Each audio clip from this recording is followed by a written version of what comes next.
ഇനി വരുന്ന മണിക്കൂറുകളിൽ അതിശക്തമായ മഴ കേരളത്തിൽ ഉണ്ടാകുമെന്നാണ് ഇപ്പോൾ വാർത്തകൾ വരുന്നത്. മഴ എന്ന് കേൾക്കുമ്പോൾ തന്നെ ഇപ്പോൾ നമുക്ക് ഉള്ളിലൊരു ഭയമാണ്.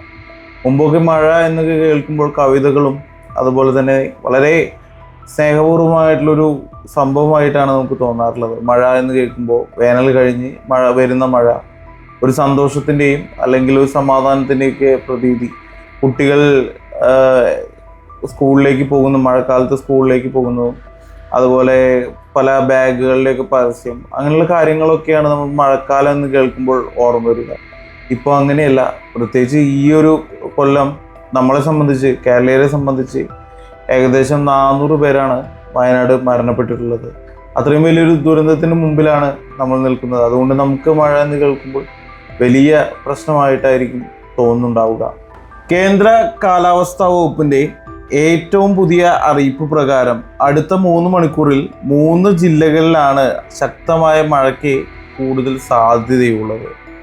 കോട്ടയം, ഇടുക്കി, എറണാകുളം ജില്ലകളിൽ ഒറ്റപ്പെട്ട ഇടങ്ങളിൽ ഇടത്തരം അല്ലെങ്കിൽ ശക്തമായ മഴയ്ക്കും മണിക്കൂറിൽ 40 കിലോമീറ്റർ വരെ വേഗത്തിൽ ശക്തമായ കാറ്റിനും സാധ്യതയെന്നാണ് ഇപ്പോൾ കാലാവസ്ഥാ വകുപ്പ് അല്പനേരം മുമ്പ് വ്യക്തമാക്കിയിട്ടുള്ളത്. അങ്ങനെയാണ് വാർത്തകളിലൊക്കെ വരുന്നത്. അതുപോലെ നാളെ 2 ജില്ലകളിൽ ഓറഞ്ച് അലർട്ട് പ്രഖ്യാപിച്ചിട്ടുണ്ട്. എറണാകുളം, തൃശ്ശൂർ ജില്ലകളിലാണ് ഓറഞ്ച് അലർട്ട് പ്രഖ്യാപിച്ചിട്ടുള്ളത്.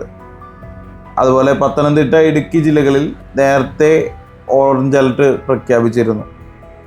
അടുത്ത 5 ദിവസം വ്യാപകമായ മഴയ്ക്ക് സാധ്യതയുണ്ടെന്നും മുന്നറിയിപ്പ് നൽകിയിട്ടുണ്ട്.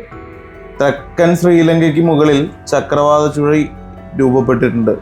റായലസീമ മുതൽ കോമറിൻ മേഖല വരെ 900 മീറ്റർ ഉയരം വരെ ന്യൂനമർദ്ദ പാത്തി സ്ഥിതി ചെയ്യുന്നു. ഇതിൻ്റെ ഫലമായാണ് കേരളത്തിൽ മഴയ്ക്ക് സാധ്യത പ്രവചിച്ചിട്ടുള്ളത്.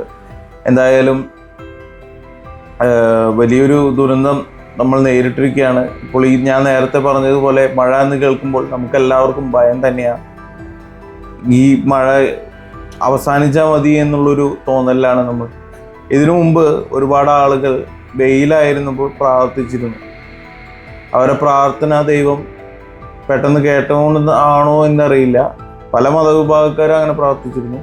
കൂടുതൽ മഴ നമുക്ക് നൽകിയിട്ടുള്ളൊരു സാഹചര്യമുണ്ടായി.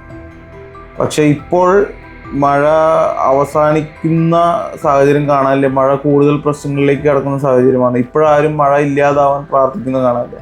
മഴയൊക്കെ കഴിയുമ്പോൾ എല്ലാം അവസാനിക്കുന്ന സാഹചര്യത്തിലായിരിക്കും ഇവർ ഇനി പ്രാർത്ഥിക്കാൻ പോകുന്നുണ്ടാവുക. ഏതായാലും എത്രയും വേഗം ഈ മഴയൊക്കെ ഒന്ന് അവസാനിച്ച് നമുക്ക് ആവശ്യമായ രീതിയിൽ മാത്രം മഴ ലഭിക്കുന്നൊരു ക്ലൈമറ്റ് ആവാൻ വേണ്ടി നമുക്ക് ആഗ്രഹിക്കാൻ മാത്രമേ സാധിക്കുകയുള്ളൂ.